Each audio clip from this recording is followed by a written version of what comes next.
Now I ask, is it possible for someone to have known these things 14 or 15 centuries ago?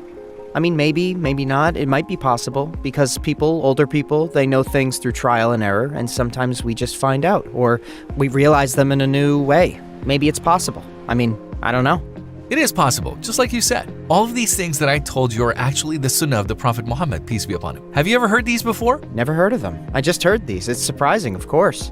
Do you know what's more surprising? Prophet Muhammad, peace be upon him, was in fact somebody who didn't know how to read or write. But when you take a look at his daily life, there were a lot of practices like these. There are a few more I haven't mentioned yet, and even more that I haven't included in this interview. Even though he didn't study anything, everything he told us is something useful for human health. Of course, there's some truth to it. The research was conducted after all. This is interesting, surprising, and new information for me too. Absolutely. By the way, are you Muslim? No, I'm not.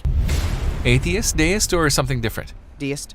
About deism. In fact, there's one more thing. As an example, let's go back in time 500 years. Technology now is really advanced compared to 1500s. There's a history of 500 years in between. In that 500 years period, even though scientists are experts in their fields, there were so many mistakes that they made. For example, one of these was an engineer named Will Pickering. He was an engineer at NASA. There was an epidemic in the period he lived, and as he observed the surface of the moon, he saw dark objects on it. Normally, when we look at it, we see black spots on the surface of the moon, don't we? Do you know what he thought those black spots were?